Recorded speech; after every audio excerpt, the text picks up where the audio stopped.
Bom, Danilo, você é o dono, entre outras coisas, dono não, talvez dono só da Livraria São Francisco, né? Eu digo outras coisas, outras atividades, mas vamos começar primeiro falando sobre a Livraria São Francisco, que funciona aí no Rio de Janeiro, no bairro do Grajaú, glorioso bairro do Grajaú.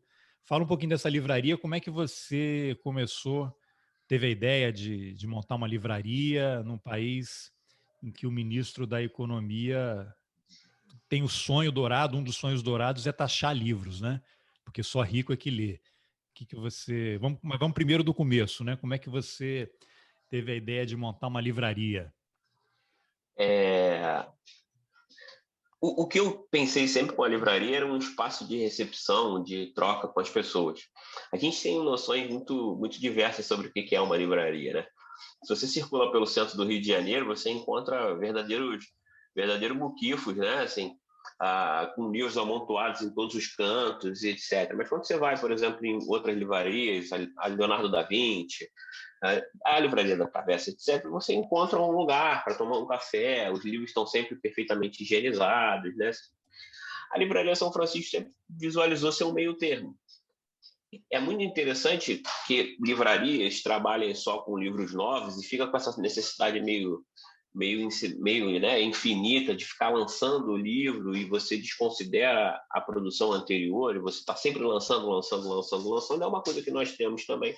Mas eu nunca consegui desconsiderar a existência do livro usado. Porque muitas vezes, por conta até de catálogo e etc., esses livros não estão mais disponíveis no mercado.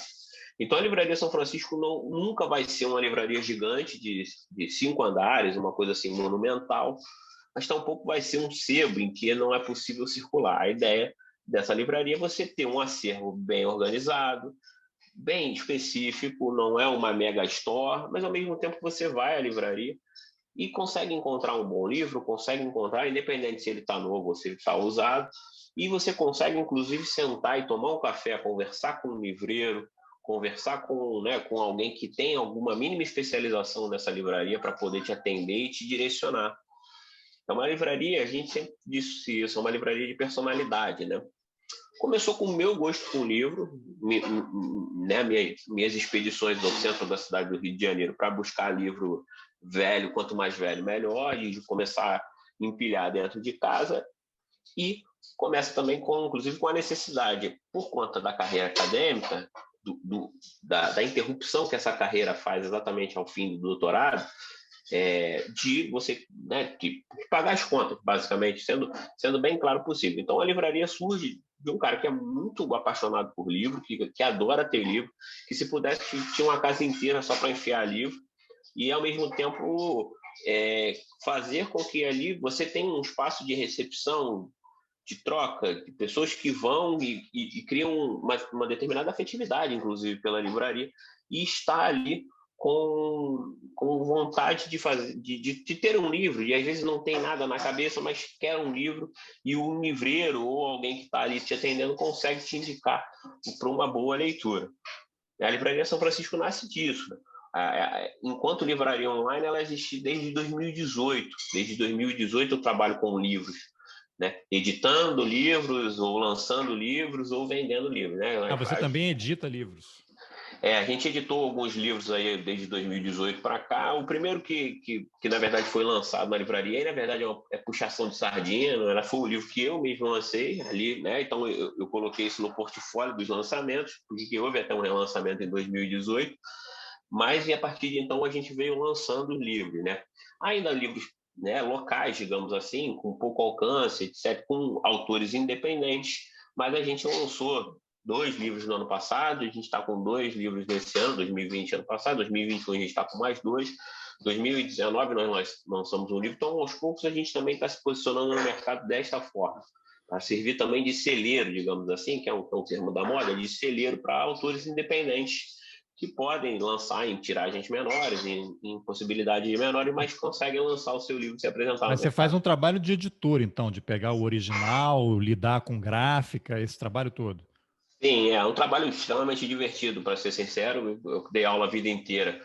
Considero o trabalho da sala de aula mais burocrático do que isso. O livro tem muitas fases, e essas fases todas, elas conectam pessoas de muitas funções diferentes, que é algo que a personalidade da livraria também quer.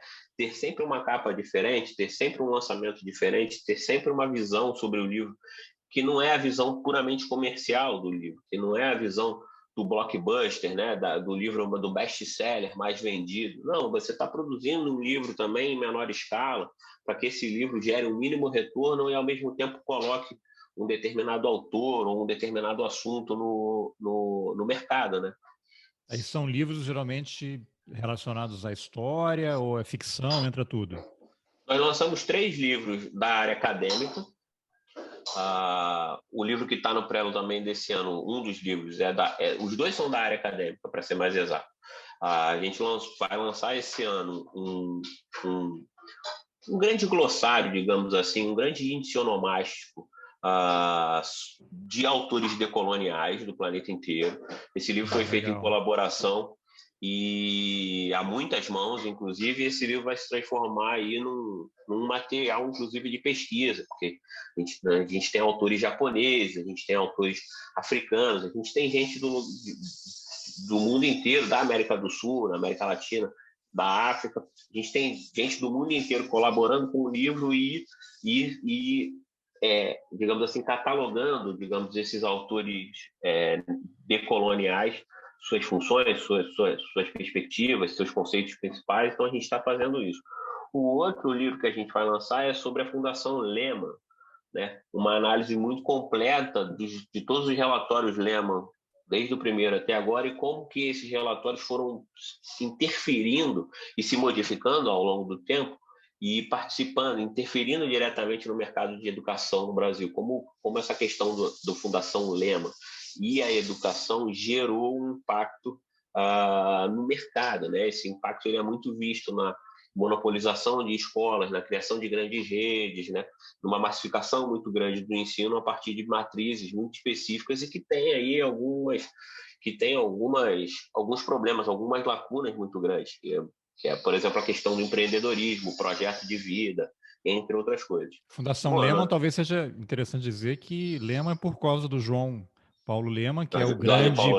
Jorge Paulo Lehman, que é o grande bilionário brasileiro, dono de bancos, dono de muitas empresas, Ambev, e que tem também aquele nicho de formação de líderes, né, de políticos, e talvez a figura mais proeminente seja a deputada Tabata Amaral, né?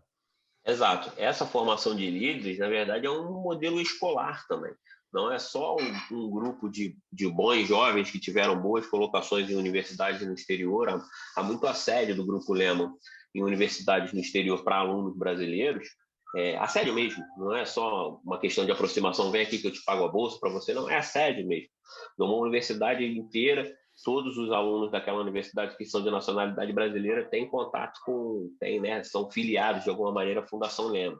Essa Fundação Lehman ela tem um modelo escolar muito forte, que é muito baseado nesses elementos do STEAM americano, né, da questão dessa reconstrução pedagógica nos Estados Unidos, mas também de alguma maneira adaptar isso para cá e trazer tudo isso da forma como está, né? Então, assim, você considerar conceitos de utilidade de acordo com esses elementos da ciência, né? STEAM, para quem não sabe, é como se fosse um acrônimo, né? De Science, Technology, Engineering, de alguma forma, em algumas colocações, Arts, né? Que aí fica STEAM, ou STEM, que aí seria Ciência, Tecnologia, Engenharia e Matemática. Esse seria o elemento fundamental de qualquer escola sustentado por esse modelo. Jorge Paulo Lehman, a Fundação Lehman tem esse valor. E desconsidera todo o pensamento crítico, desconsidera todo o debate histórico, o debate sobre o corpo, o debate sobre as artes. E você tem essas lacunas muito grandes em relação a essas dúvidas, né, em relação ao que se imagina que é empreendedorismo, como ensinar empreendedorismo para uma criança de terceiro ano do ensino fundamental, 7, 8 anos, né? Como é que você está ensinando programação para essas crianças a partir do segundo ano do ensino fundamental, ou seja, 6, 7 anos? Você está mudando, né? Você está querendo influenciar no modelo escolar que é vigente no Brasil. Essas escolas são normalmente escolas de grife, né? O que a gente chama, essas escolas são de valores muito acentuados e Escola a grande boutique, formação né? de rede. Praticamente, né? Escola boutique, exatamente. E as crianças ficam lá dentro aprendendo esses valores da sociedade Isso é muito pós-industrial. interessante porque olha só como é que o assunto já variou aqui. Depois a gente volta para a livraria, mas eu queria só fazer uma observação porque esses modelos aí, que não só o Lehman está implementando, né? Eu quando estou no Brasil, a cidade que eu moro é Brasília, né? Você tem diversas escolas de elite, né? Lógico que você tem uma renda per capita muito alta, você tem gente muito rica, você tem uma comunidade internacional grande, porque as embaixadas estão todas lá. Então você tem essa comunidade, essa bolha da elite ali em Brasília. Então, há pouco tempo, acho que eles têm uma escola lá em Brasília, mas são modelos que só aumentam a diferença, né, social, porque só quem tem muito dinheiro para ir lá, essas escolas custam, sei lá, 5, 6 mil reais por mês para cada criança, talvez mais se você for considerar outras coisas. E é um modelo implementado aqui nos Estados Unidos. Eu estava ouvindo outro dia um podcast, não sei se foi do New York Times, que aqui as universidades, em algum momento, elas eram públicas também. E o Reagan, quando foi governador da Califórnia, sei lá, final dos anos 60, anos 70, ele é que começou esse processo de começar a cobrar e fazer uma migração mais intensiva para a universidade privada.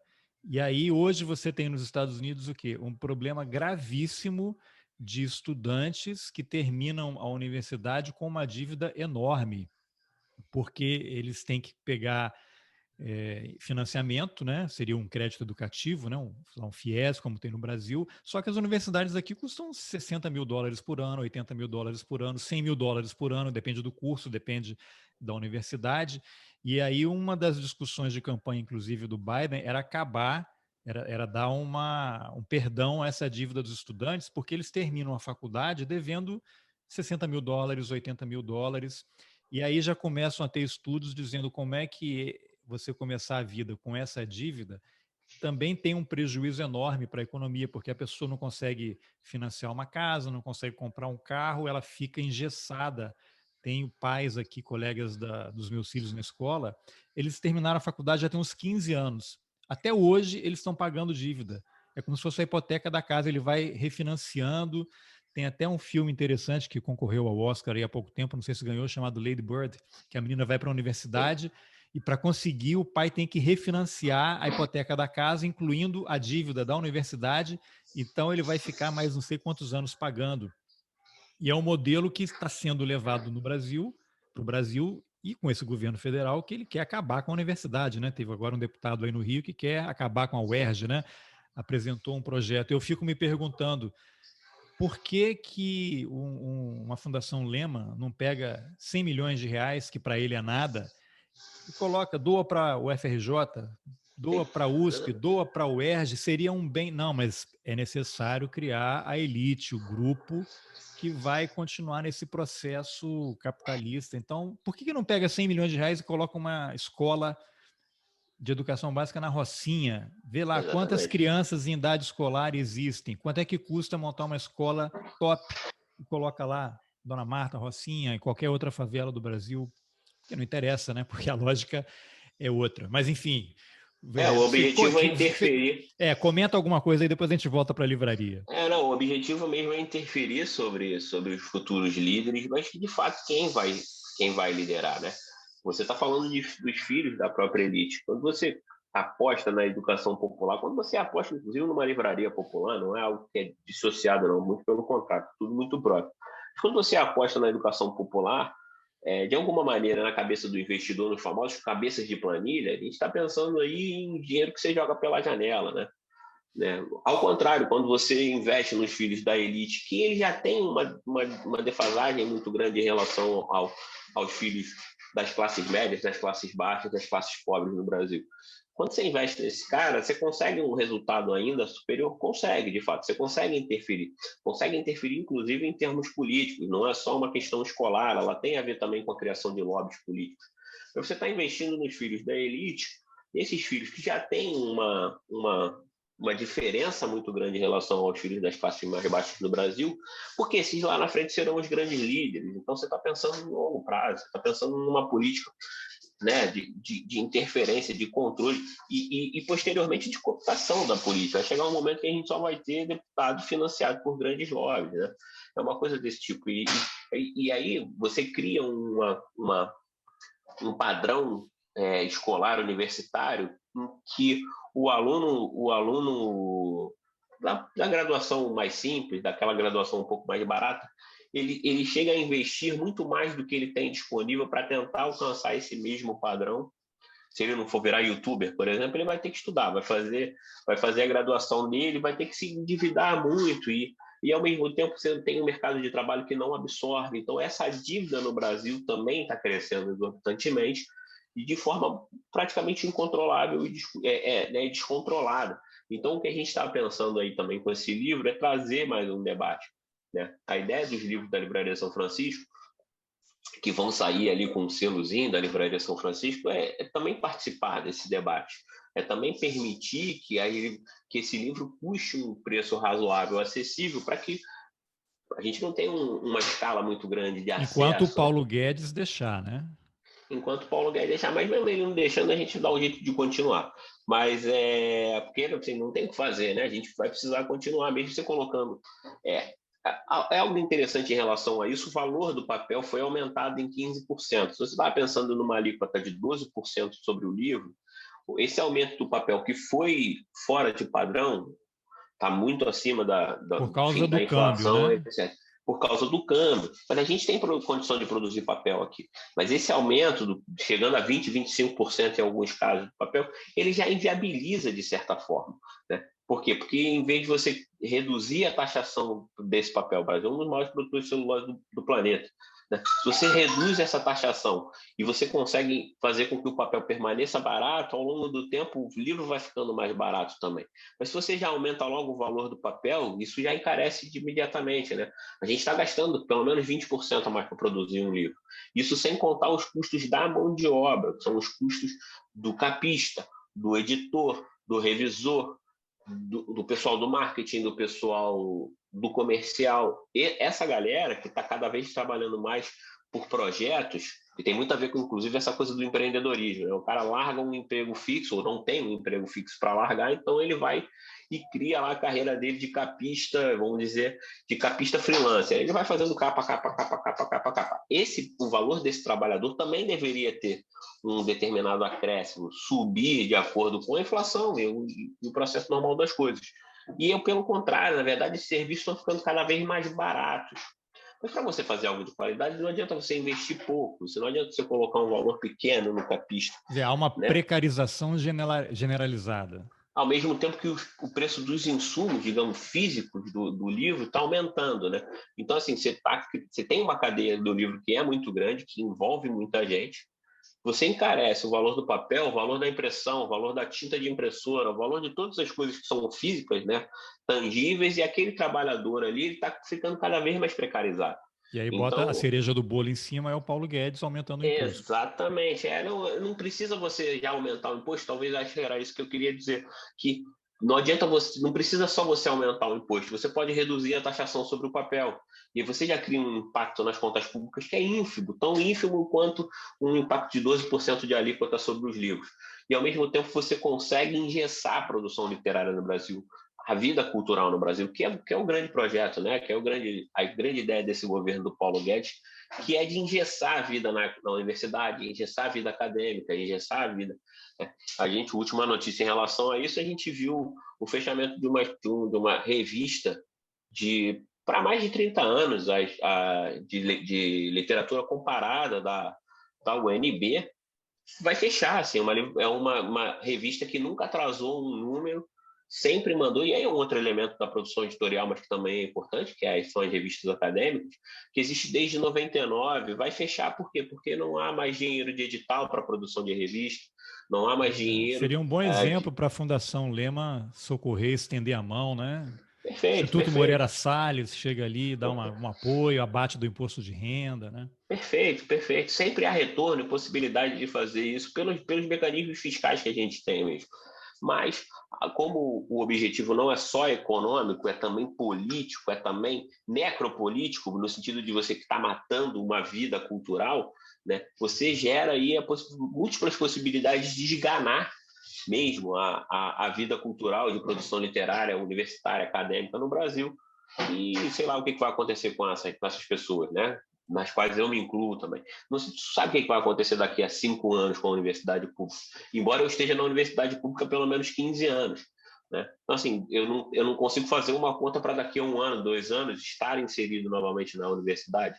Saber se meu filho tem 5 anos, daqui a 10, 15 anos, quando ele estiver entrando na fase dele de universidade, sim, vai ter uma universidade pública lá montada para ele. Ou eu tenho que cair nesse modelo economicista em que, para entrar na universidade, eu tenho que pagar $80 mil, $80 mil por ano ou mais, e ele sair da universidade já endividado, né? Então, todas essas questões estão relacionadas, eu acho que fazem parte de um projeto só, do qual o livro também faz parte, da universidade faz parte, que é a destruição.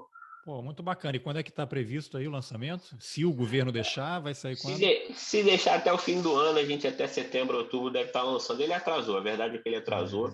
Já era para estar no mercado disponível, mas as editoras também estão com muito freio em relação às coisas, né? Quem imprime papel hoje em dia está com muito medo, porque o mercado também aqui, por conta exatamente desse nível de taxação e etc., faz muito sentido, faz mais sentido sob o ponto de vista dos custos, eu fazer todo o processo do livro, diagramação, revisão e etc., e mandar rodar na China. Lá na China eles mandam rodar e de navio eles mandam trazer. E é mais barato isso fazendo numa gráfica chinesa do que fazendo uma gráfica aqui na Vem no China. navio junto com os insumos da vacina. Exatamente. Vai ficar barrado lá, porque né, vai precisar o nosso querido embaixador chinês liberar aí, né, contar com a amizade, com a humanidade do embaixador chinês para poder liberar. É muito complicado. Isso é muito Agora é complicado. interessante, Danilo, porque eu queria que você fizesse uma avaliação em relação. Você tem esse problema todo com o livro físico, de papel, esse livro digital, né? Em que momento, eu não sei qual é o grau de popularidade de e-book, né? De livro digital no Brasil, é uma coisa ainda de elite, né? Não só o aparelho, né? Mas também o hábito de leitura que requer uma mudança geracional, é uma coisa que talvez leve algum tempo ainda. Mas esse mercado de livro digital, você já está trabalhando também? Como é que esse mercado impacta a livraria? Eu não consigo muito entender que é a mesma coisa um e-book e um livro. Você está falando de duas coisas diferentes. O mercado meio que trata da mesma forma. Então, quem quiser ler o livro digital vai pagar um determinado valor. Se você quiser o livro físico, você vai pagar um determinado valor. É, só um O parênteses. livro, Eu, como estou morando fora do Brasil, para mim é espetacular ter livro digital, porque frete, o livro ele vai custar uma fortuna para chegar aqui, né? Então, o livro digital, na hora eu já recebo ali, consigo ler e manter um contato aí com a produção brasileira, né? Mas é isso, você consegue ampliar o escopo não, ampliar a quantidade de pessoas que são atingidas quando você consegue reduzir de alguma maneira os custos e fazer com que o livro digital, o e-book, possa ser distribuído, inclusive gratuitamente, que é uma das possibilidades. Né? Muito provavelmente esse índice onomástico de autores decoloniais que a livraria está produzindo, provavelmente vai ser, né, de acesso livre, ou seja, ele vai circular pelas pessoas porque é gratuito, né?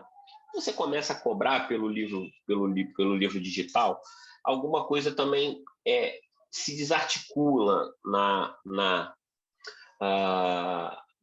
rede, né? No ecossistema do livro.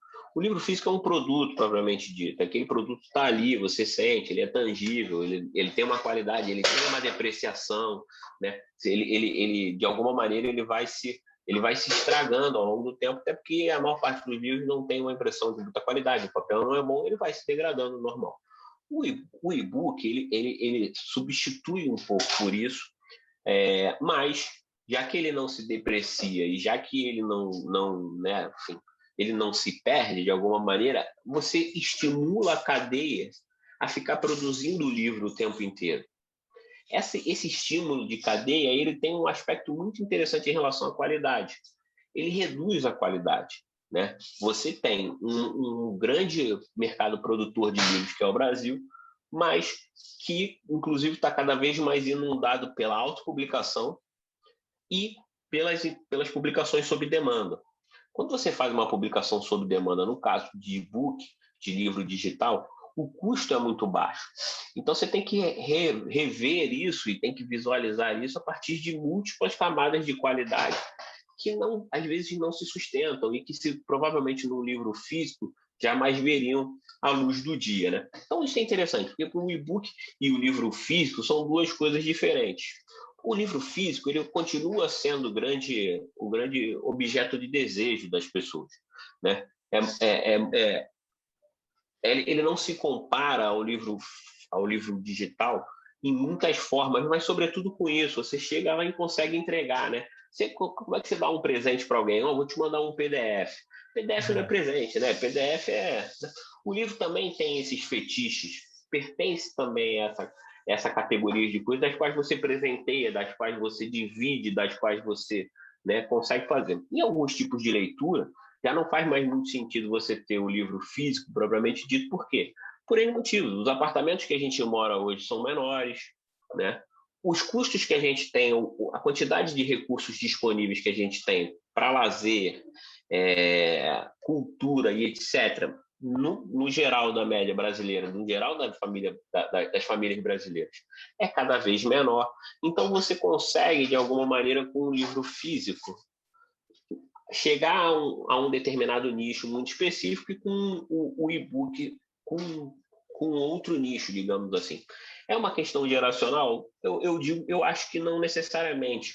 Me parece que os mais jovens, e as pesquisas dizem isso de certa forma, que os mais jovens têm mais predileção pelo livro digital e digamos assim, os acima de 29, 30 anos têm mais predileção pelos livros físicos. Eu acho que não, eu acho que na verdade são complementares e fazem Os parte meus filhos aqui, tem um de 5 anos que a gente toda noite lê o livro físico. Para pegar, ele vê, vira a página. Minha filha que está com 10, ela já lê no tablet, livro digital, mas ela tem os físicos também, que é coisa que a gente tinha de quando ela era menor, e coisa que ela vai crescendo, e livros que estão disponíveis em casa, ela também estabelece essa relação com o livro físico. O livro físico infantil, ele é tátil, ele precisa ser tátil, né? É a sensação de você pegar o livro. Alguns livros, inclusive, têm texturas. O trabalho de mercado infantil é maravilhoso nesse sentido. É uma experiência sensorial que você esvazia ao máximo quando você cria, né, um e-book, um livro colocar digital lá no tablet, acabou, né? Você eliminou essa experiência da vida da criança. E você cria outras estratégias. O livro vai ter som, o livro vai ter vídeo, mas aí perde um pouco essa qualidade do livro. Mas aí é outra coisa, né? Aí não é mais livro. É outra coisa, é isso, exatamente. É outra coisa. O e-book consegue explorar novas possibilidades de muita forma, mas o livro físico ainda tem um papel muito grande. E justifica, então, a abertura de livrarias, de bibliotecas e tal. Porque muito desse conhecimento antigo, que está fora de catálogo, que circula nas xerox das universidades, ele continua estando, né, no livro, consolidado no livro, em que você tem uma boa qualidade de tradução, uma boa qualidade de impressão, você permite que aquele livro seja consultado mais vezes, então tudo isso é interessante e faz com que de alguma maneira as duas coisas sejam separadas. O e-book é o e-book, o livro digital é o livro digital e o livro físico é o livro físico. Eles fazem parte do mesmo ecossistema, mas eles são coisas diferentes. Então já que a questão do livro digital entrou na conversa, vamos a um dos temas polêmicos no universo, que é a Amazon. Aqui nos Estados Unidos tem um debate enorme e crescente, né, em relação à Amazon, que começou... Eles gostam de vender essa ideia, né? O cara começou vendendo livro na garagem de casa, lá em Seattle, né, que é no estado de Washington, lá na fronteira com o Canadá, na costa oeste.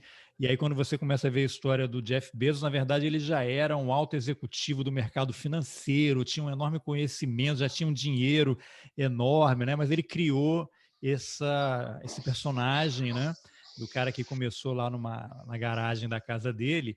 E hoje tem esse império e a Amazon, o site, a venda de livros, é só talvez a face mais visível do que seja a Amazon, né? Porque o cara tem satélite, foguete, A Amazon hospeda os grandes sites do governo americano, do Serviço de Segurança, Departamento de Estado, de laboratórios, eles têm serviço de nuvem, acabaram de comprar a MGM ontem aí, que vão ter os filmes todos do 007, da franquia Rock e tal. Então, e estão agora lançando foguete, né? Tá numa disputa espacial aí, com uma corrida espacial com o Elon Musk, lá o cara da Tesla.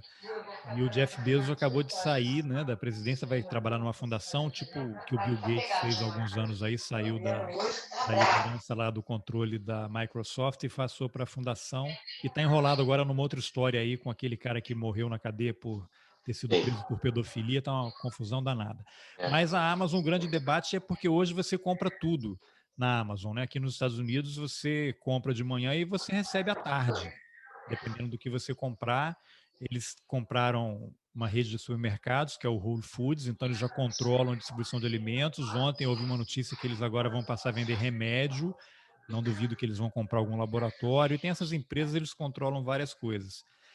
E tem um debate enorme aqui em relação aos trabalhadores, né? Porque eles têm uma carga horária de trabalho muito pesada e tinha uma discussão sobre a recriação do sindicato, né? Houve até uma votação há pouco tempo, não me lembro agora o nome do estado, em que os trabalhadores votaram se ia ter ou não o sindicato e decidiram não ter, porque o salário médio dos Estados Unidos aqui é 8, 10, 9 dólares por hora trabalhada e a Amazon diz que paga já 15, 16 dólares, mas não conta como é exaustivo o trabalho, acidentes, o cara se for ao banheiro não consegue cumprir a cota do dia, então já a remuneração já baixa. Tem gente que trabalha com fralda geriátrica para não ir ao banheiro e não diminuir a produtividade.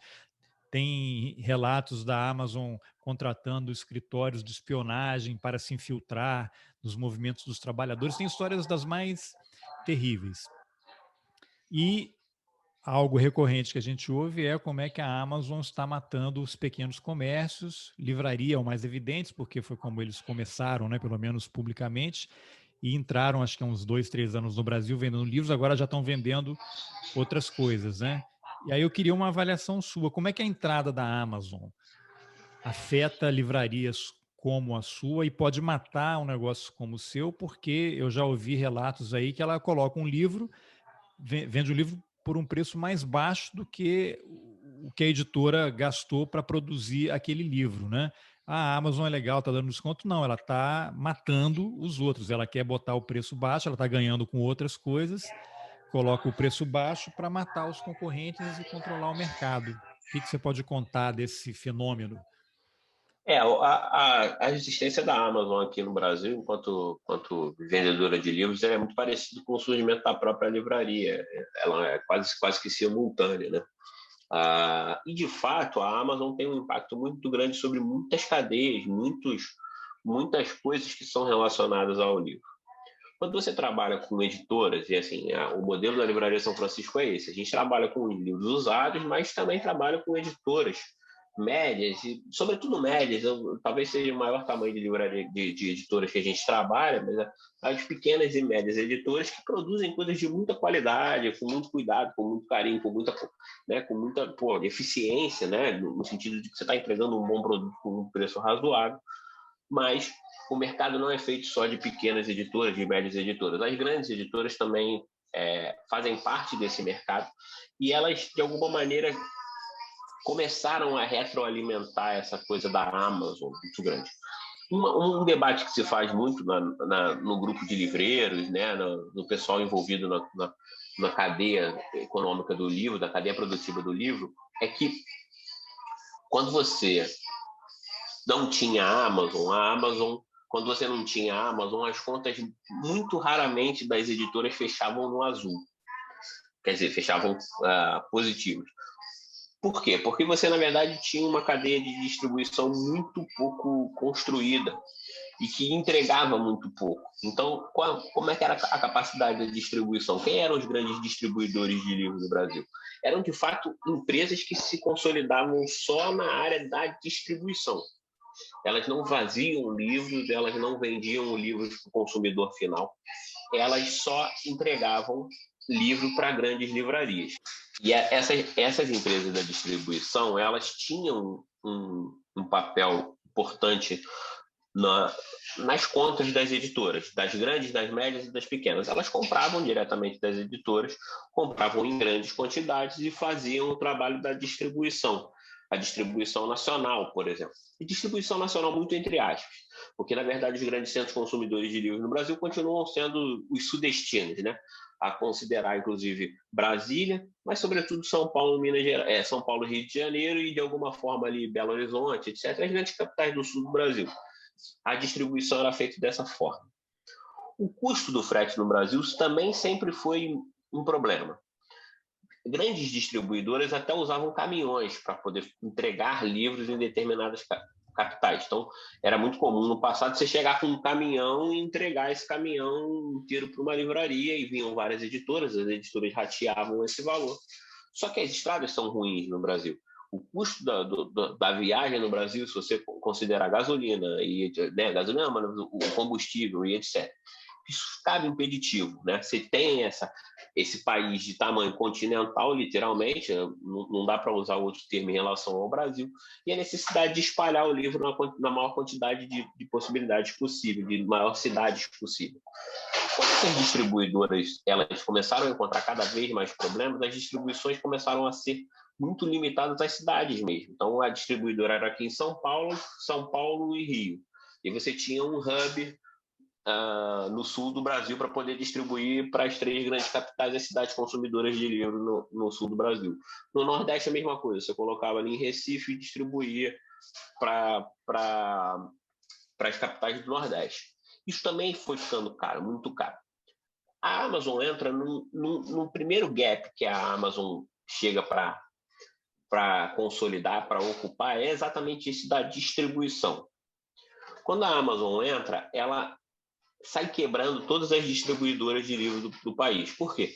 Porque ela passou a ser a grande player, a grande compradora. Então, ela compra em grande quantidade, em quantidades muito acima de livrarias, etc.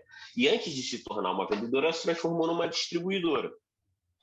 Essa distribuição, essa arrecadação de livros, essa compra de livros, permitiu que algumas editoras conseguissem, inclusive, se estabilizar. Eu não estou falando de empresas grandes do livro no Brasil, grandes editoras. Eu estou falando de editoras médias, né?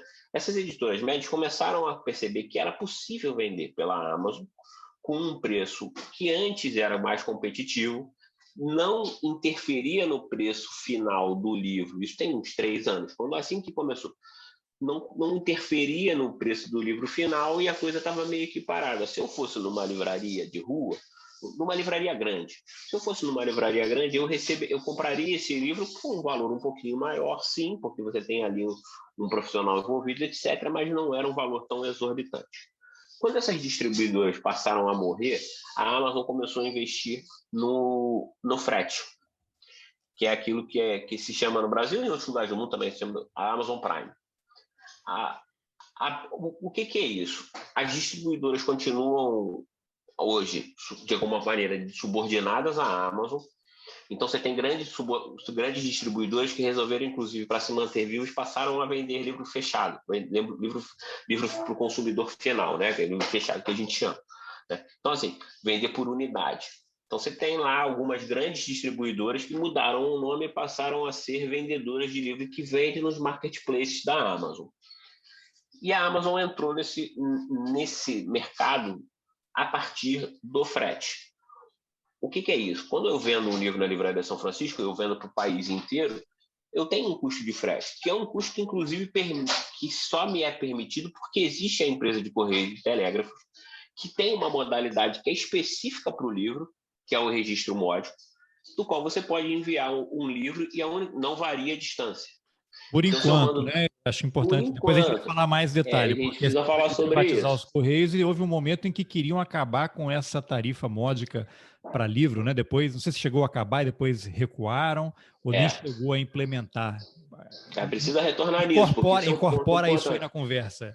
Exatamente. Por quê? Porque isso é importante para o custo.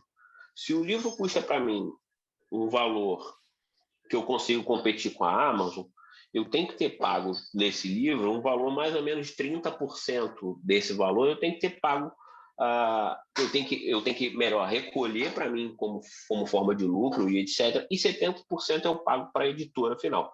Só que esse é o preço do livro. O preço da entrega, ele é um preço a mais, é um valor a mais. Todas as livrarias trabalham dessa maneira, né? Até porque não tem a mesma estrutura da Amazon. O que a Amazon fez? A Amazon constituiu toda essa rede de frete grátis que entrega na maior parte do país, exceto cidades pequenas, ou no norte e nordeste, que tem um custo um pouco a mais, custo esse a mais, que é exatamente o custo do correio, custa realmente 10, 12 reais a mais, que é o custo do correio, para poder entregar no norte e no nordeste. Mas só é possível eu daqui do Rio de Janeiro entregar um livro lá em Porto Velho, porque eu tenho os correios, eu faço uma embalagenzinha, coloco o meu selinho, mando para lá. E chega, no espaço de 5, 6 dias úteis, o livro chega. Chega no espaço mais buraco do Brasil, o livro chega. Só que esses não são grandes centros consumidores de livros. Isso não importa para o lucro propriamente dito, ou para quem investe muito dinheiro e quer retorno no mercado. O que importa? Eu entregar o livro aí nos Estados Unidos é coisa de 6 horas você tem um livro na mão. Você compra pela Amazon, em 6 horas ele está na tua casa. Né? Os caras estão testando o drone para dar um jeito de entregar o livro o mais rápido Já está possível. acontecendo. Inclusive, eu sempre falo, toda vez que eu faço uma compra na Amazon, que eu tenho tentado fazer cada vez menos, mas é uma coisa muito complexa e complicada, ainda mais com pandemia, e a gente tem que lutar contra a história da comodidade e do imediatismo. Mas eu sempre digo assim, toda vez que eu clico no botão para fechar uma compra na Amazon, a impressão que eu tenho é que quando eu clico no mouse, morreu um trabalhador precarizado em algum depósito de distribuição da Amazon no mundo. Aquele filme, também agora vencedor do Oscar, Nomadland, aborda um pouco disso pelo trabalhador, mas ele acaba sendo um trabalhador transitório. Né? Esses grandes depósitos de livros que fazem a distribuição, eles ficam em cidades próximas das regiões metropolitanas de São Só que Paulo, hoje, Rio de assim, Janeiro. é tudo. Na Amazon aqui é tudo, você compra tudo, qualquer coisa. Quando eles não têm no depósito deles, eles têm um parceiro que entrega por um preço. Às vezes ele vem. E aí o que eles fazem no site? Você começa a comprar determinado produto, fralda de bebê, determinado alimento, ou algum outro, um brinquedo, não sei o quê. O algoritmo deles faz o quê? Começa a ver aqui, olha, está tendo muita demanda disso. O que eles fazem? Eles lançam um produto com a marca deles em determinado momento, quando a pessoa faz a busca no site, o produto, aquele produto daquela marca que era super conhecida, não aparece mais como primeira opção, já vai lá para baixo. O que aparece para o cliente é o produto fabricado por eles, mais barato do que o próprio criador ou a marca mais famosa, e aos poucos eles vão tirando essa concorrência do mercado, porque o algoritmo já está treinado. Não, está vendendo muito esse produto, vamos lançar o nosso, e a hora que a pessoa procurar no site, não tem mais o concorrente, só vai ter o nosso. A Amazon aqui ainda não opera desta forma, É mas eu acho que é ainda. questão de tempo. É a questão de tempo. Até porque a pandemia acentuou a necessidade de comprar sem sair de casa. Né? Ir numa farmácia, antigamente era bem tranquilo, né? Vamos lá comprar fralda para criança. Ih, acabou a fralda, sai correndo, ó, liga o carro e vai lá buscar fralda para criança. Hoje em dia, eu assim, não, então peraí, eu posso. Inclusive, há serviços, a Amazon também tem esse serviço desse mensal, em que você paga Não, e tem todo mês se. assinatura. Eu recebo aqui pó Da de assinatura. café todo mês sem a quantidade, Exatamente. papel higiênico. Você pode assinar a entrega de vários produtos. E essa assinatura, ela começa a entregar, inclusive, mensalmente na sua casa, aí você não precisa mais, né? E assim, aí o que era tranquilo sair para ir numa farmácia para comprar a fralda, no mercado para comprar? Ah, mas ela não precisa agora, eu vou entregar para você. E essa entrega é supostamente sem custo, porque ela está inserida, inclusive, Ela tem inclusive um nessa. desconto. Se eu comprar só uma unidade, ou a compra pontual, ela é um pouquinho mais cara do que se eu fizer assinatura. Na assinatura já tem um desconto. Exatamente, exatamente. Você cria esses clubes de fidelidade de coisas que você não acha que precisa, mas supostamente precisa, existe clube de fidelidade aqui na Amazon que entrega um par de meia todo mês, né? Um par de meia social para trabalhar todo mês. E isso caiu um pouco porque ninguém está usando meia social para trabalhar, porque ninguém está saindo muito de casa para trabalhar. Mas a Amazon produziu, então, essas distorções que começam pela distribuição, depois elas passam pela entrega, que foi sempre o gargalo para a gente sempre tem dificuldade para entregar. E agora ela mexeu, e agora não, mas mais recentemente ela mexeu no valor do livro. Quando você chega numa editora e quer, eu quero comprar um livro X, quero comprar uma quantidade de livro X, a editora trabalha com você normalmente com um valor, com desconto, digamos assim, com um custo de pelo menos 30% a menos. Algumas outras editoras começaram a se mobilizar no sentido de aumentar esse valor, né? Tipo, de praticar com livrarias médias, livrarias até grandes, livrarias médias, livrarias pequenas como a minha, conseguir 40%, mas é uma questão mesmo de fidelidade e, né, assim, são boas práticas do mercado. Então, significa que vai permanecer no segundo ou terceira compra que você fizer com aquela editora.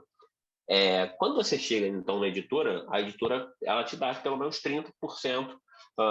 Em alguns outros casos, em editoras maiores, esse desconto é menor, sobretudo para livrarias pequenas, o que já migana no geral, né? Os livros de alta vendagem, eles chegam para a Amazon com pelo menos 40%, 45% de custo a menos, ou seja, chegam 45%, às vezes 50% mais baratos, sobretudo quando são livros importados, dessas traduções de livros comerciais, altamente comercializados, em que assim, vão vender muito. Então, a Amazon já chega e já pega com a editora a 50%.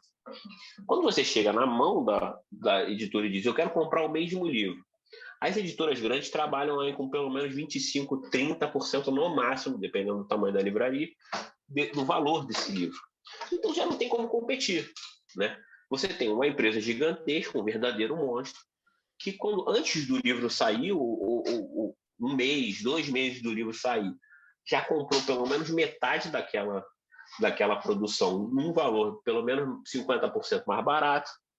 A Amazon não bota muito sobre o preço do livro o lucro básico de uma operação, como qualquer uma que precisa ter lucro, né? Então, se o livro chegou a 50%, a Amazon vende pelo menos a 45% mais barato.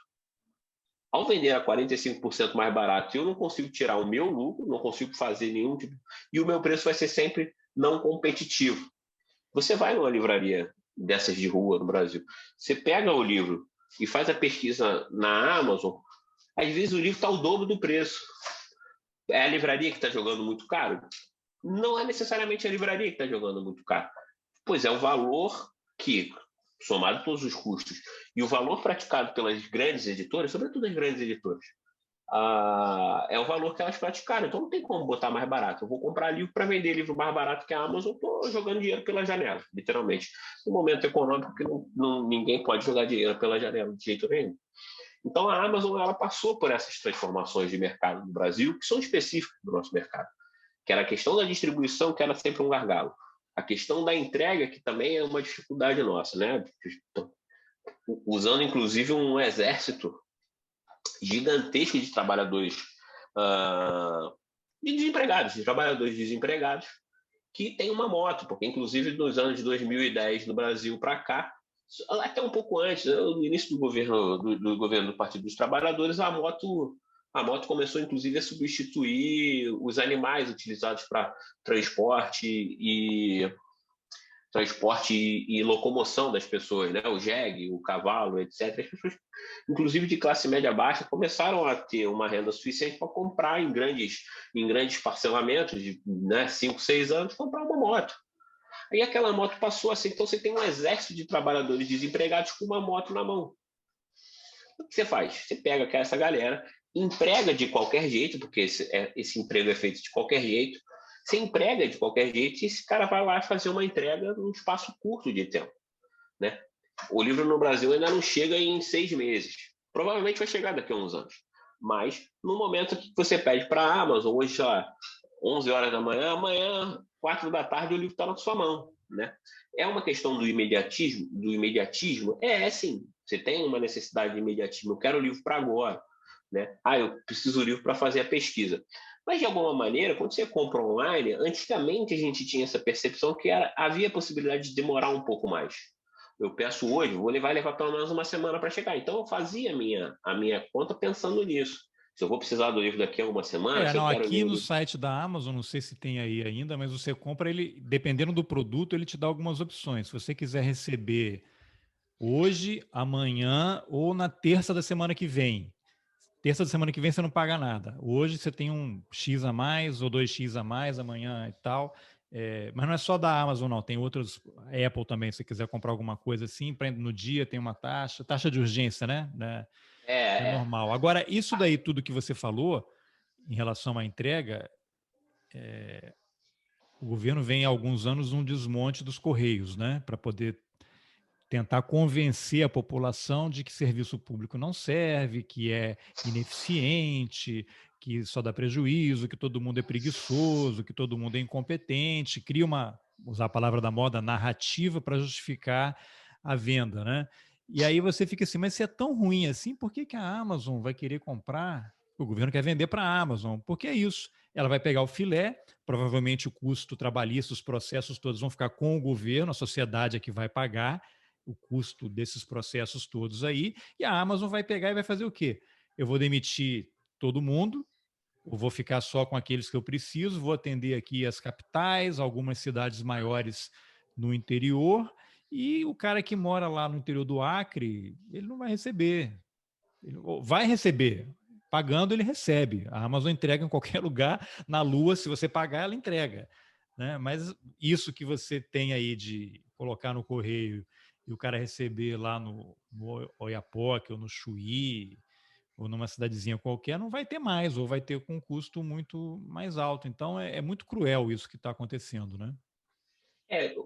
Esse custo já é exorbitante para alguém que mora longe dos grandes centros urbanos no Rio de Janeiro, né, do Brasil, já tem uma dificuldade de acesso muito grande, né? Já tem dificuldade de ver o livro, provavelmente dito. São muitas as cidades no Brasil que não têm uma livraria, que não têm uma biblioteca popular, uma biblioteca Sim, e pública. você vai para o interior, é natural que a renda seja menor, é diferente de você estar num grande centro. Então, naturalmente, essas pessoas teriam menos Mais acesso, né? dificuldade, Você né? teria que ter o quê? É uma biblioteca. Eu moro aqui num bairro em Bethesda que tem uma biblioteca a um quarteirão de casa. Você tem lá livros infantis, você tem CD, você tem DVD, você tem VHS ainda, se é o que alguém usa, você tem os jornais, você tem os livros todos, e você tem também o formato digital, que você tem um cartão, você entra no site da livraria, eles têm lá, porque as bibliotecas compram das editoras uma determinada quantidade de acesso, né, que você pode ter para cada livro simultaneamente, né? Se tiver todo mundo usando, você entra na fila, quando alguém devolver, você pega aquele livro, você fica lá uma semana ou 14 dias com cada livro, aí acabou o teu período, você ou renova ou devolve, como se fosse um livro físico. Aí o próximo da fila recebe. Mas tem aqui, é um quarteirão. Agora está fechado por conta da pandemia, mas você vai lá, as crianças passavam uma tarde ali percorrendo as estantes, tem literatura de tudo quanto é tipo. Quer dizer, e é mantido em boa parte também pela sociedade, são voluntários. Aí tem uma questão cultural bem diferente do Brasil, que talvez em outro momento a gente possa conversar sobre isso, mas nesses casos aí dessas cidades distantes, é o Estado que tem que atuar, não tem como. Ou a Exatamente. Fundação Lehman poderia manter, faz uma parceria com o Instituto Moreira Salles e cria bibliotecas públicas aí pelo país, né? Fica a dica, né? Fica a dica, hashtag fica a dica. Eu acho que assim, cabe ao Estado essa função. Cabe ao Estado mesmo. E eu não tenho nenhum debate em relação ao liberalismo. É o Estado. É o Estado que tem que levar uma biblioteca, assim como tem que levar um hospital, uma escola pública de qualidade, para uma cidade mais distante, para o interior do Brasil. Né? Só que, nesse caso, quando essas pessoas entram em contato com a gente para comprar o livro, pelo site ou pelo Instagram que a gente faz, etc., elas entram já meio que na expectativa de que vão pagar um frete muito alto, porque elas já são acostumadas a pagar um frete muito alto. Então você está pagando o valor do livro, mas é para Porto Velho, é para Rio Branco, no Acre. Não, você vai pagar 30, 40 reais de entrega. Os Correios entregam. Detonar o Correio, né, você acabar com a existência da empresa de Correios e Telégrafos no Brasil, ela vai, inclusive, impedir que essas cidades tenham um banco próximo, né? Que elas recebam, inclusive, uma série de coisas que o Correio entrega, que não é só livro, pedido, compra, etc. O Correio é o contato daquela cidade distante com o resto do mundo. né? O correio é que chega lá e entrega. O correio ao contrário do que se imagina no Brasil, e que se convencionou fazer, inclusive em termos de brincadeiras com o correio, que o correio não entrega. O correio tem muita dificuldade para entregar porque foi sendo precarizado ao longo do tempo. Quando você tinha uma massa muito maior de trabalhadores empregados exatamente nessa função da entrega, você tinha uma entrega rápida. A gente passou muitos anos no Brasil recebendo boleto antes da data para poder pagar antes, né? É só considerar que quem entregava essas cartas todas eram o correio, né? Era a AST. Quando você vai desfazendo isso, você vai desmontando uma empresa que inclusive é superavitária, que nunca entregou um prejuízo muito grande para a É sociedade brasileira. engraçado que isso de pagar a conta é curioso. Um parênteses aqui. Aqui nos Estados Unidos, a gente recebe as faturas pelo correio. Você vai ao médico, recebe a conta um mês, às vezes um mês depois, não tem inflação, né? O sistema aqui é muito maluco. As pessoas têm uma ideia muito errada em relação ao que acontece aqui. Conta de luz, água, chega tudo pelo correio e eu pago pelo correio. Eu destaco lá a folha, preencho o valor a pagar, preencho o cheque, coloco no envelope e boto na caixa do correio. É pago pelo correio. Tem a opção também de fazer online, mas como tem que fazer um monte de cadastro e tal, eu estou aqui temporariamente, não achei interessante. Eu vou lá, preencho o cheque, boto no envelope junto com a conta, com a fatura, e vai pelo correio, ainda hoje. E a Amazon se utiliza dos correios para essas entregas de baixo custo.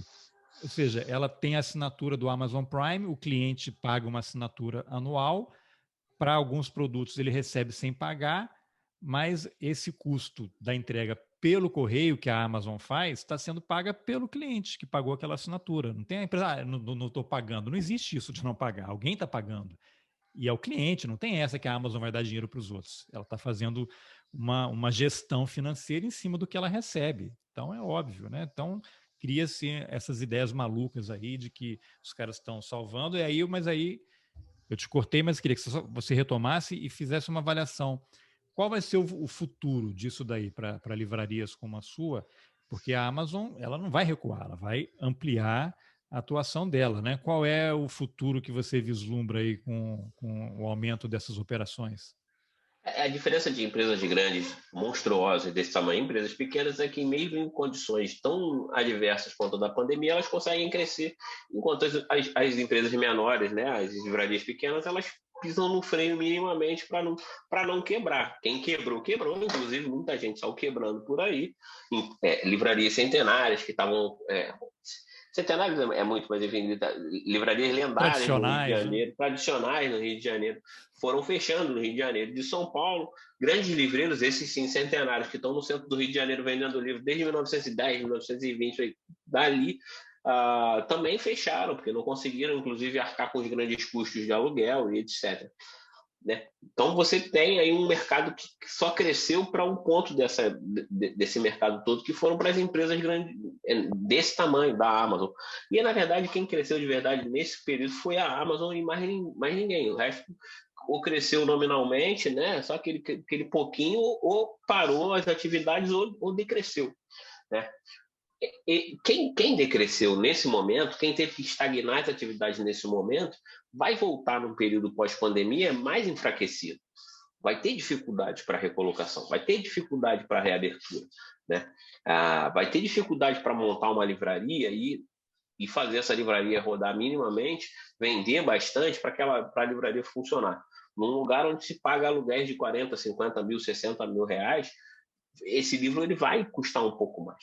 Mas quando você pega e compra a dificuldade de um clique no celular, você vai e compra esse livro, você vai detonando toda essa cadeia. E, na verdade, não é só o livro na estante ou na prateleira para você ir lá no caixa pagar e comprar.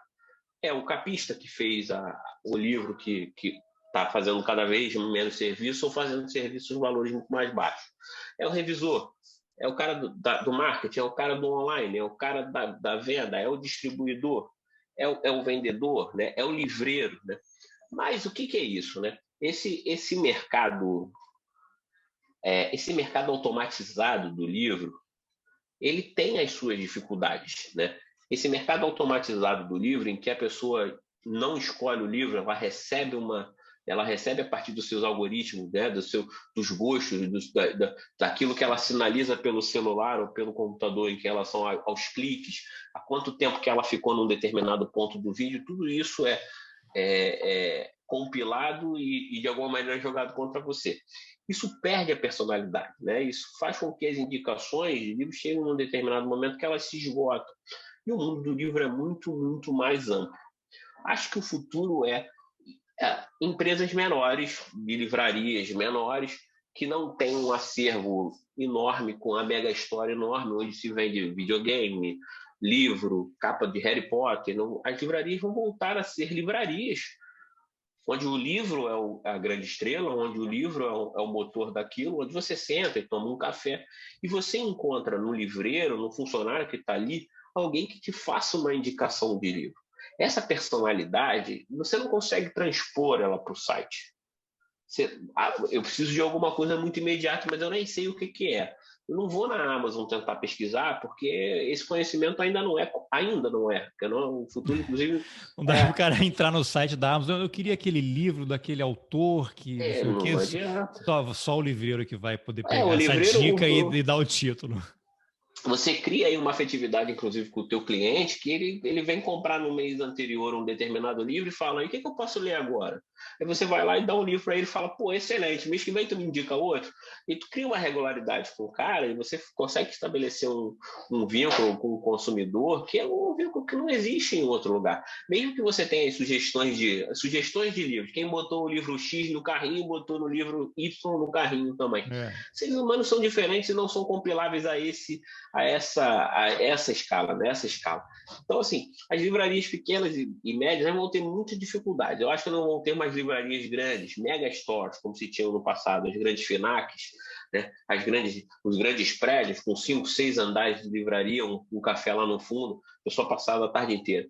Isso eu acho que não vai ter. Mas é possível acolher esse cliente de várias formas, fazendo com que esses espaços sejam mais selecionados, o acervo seja mais selecionado, onde ele se sinta tranquilo para conversar, para bater um papo, que era o que se fazia em termos de livraria no passado. Você ia na livraria da Leonardo da Vinci no passado, antes hoje em dia você ainda consegue encontrar o Daniel da livraria da Leonardo da Vinci lá na Da Vinci.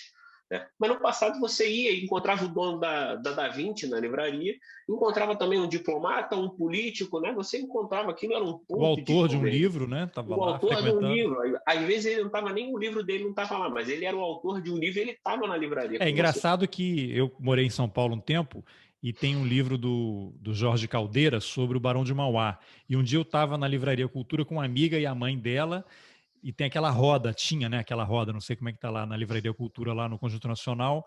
Era uma roda com os livros que eles estavam recomendando. Aí eu estava conversando com a mãe da minha amiga e peguei o livro. Esse aqui é do Barão de Mauá. E quando eu levanto a cabeça, do outro lado da roda, estava o Jorge Caldeira, observando a minha reação. Aí eu reconheci, porque ele é jornalista também, e aí eu falei, olha, Malu, o autor ali e tal. Aí ele olhou, sou eu, o autor, sou eu. Aí eu falei, se eu comprar, eu nem ia comprar o livro. Se eu comprar, você autografa. Então eu tenho o livro do Jorge Caldeira autografado por ele, porque a gente se encontrou na Livraria Cultura lá da Avenida Paulista.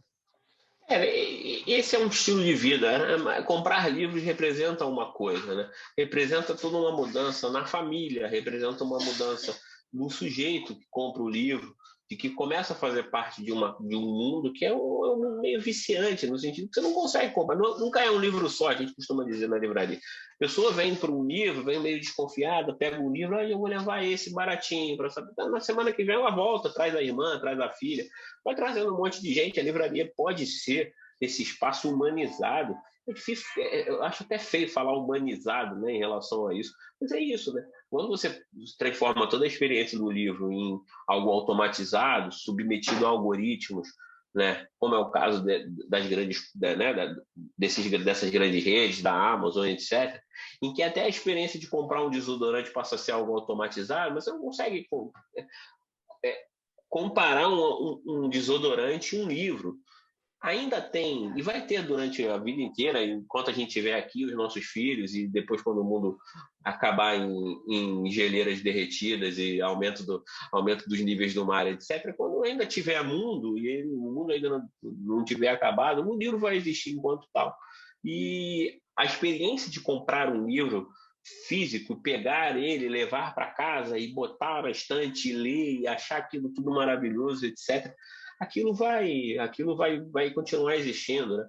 Então, as livrarias do tamanho da Livraria São Francisco, do tamanho das médias livrarias, elas vão começar a se adaptar, elas vão passar a ser, inclusive, espaço de bairros, né? Eu vou naquele bairro porque tem uma boa livraria, né? Eu não saio daqui para ir num grande shopping center porque lá tem uma livraria. No Rio de Janeiro é assim. Ah, não, na Barra da Tijuca tem uma livraria. Então vou sair daqui para ir na Barra da Tijuca, na livraria X. Não é isso. Eu vou aqui na esquina de casa. Eu vou aqui Isso também passa por um processo de popularização que é importante para que cada vez mais vizinhanças e bairros possam ter acesso a livros, possam ter contato com o livro. Tem uma livraria no Grajaú, que é um bairro que não tem nem livraria de shopping mais. Aqui na região já não há mais livraria nenhuma, embora agora o pessoal parceiro da livraria Casa da Árvore, que era ali no Cais do Valongo, abriu aqui uma filial aqui na Tijuca, que é uma Tijuca quase centro. Então, assim, você tem ali uma livraria de bairro, aquelas pessoas vão ali circular. Eles enviam para o país inteiro, enviam, mas o grosso é a venda. Aqui no Grajaú, a gente nunca teve livraria. Se você descer um pouco mais para a zona norte do Rio de Janeiro, para o Méria, etc., você tem uma pequena livraria sebo lá. Quando você vai a Madureira, tem um lá. Quando você vai a Penha, tem um cara lá vendendo o livro. É essa cultura de bairro, que é uma cultura, inclusive, que eu acho que é a tendência para o pós-pandemia, eu não vou precisar me locomover muito, até porque eu não posso me locomover muito, porque senão eu pego o coronavírus no caminho. Então, assim, eu vou fazer as coisas pelo bairro. E aí os bairros, de alguma maneira, penso eu que vão ressuscitar e vão dar lugar a esses monstros gigantescos do shopping center. Nos Estados Unidos já vive uma fase pós-shopping center que é muito, muito mais acentuada. E acho que as livrarias vão sobreviver, mas vão precisar se adaptar, não tem muito jeito, né? Não tem como ser enorme, gigantesco como era no passado.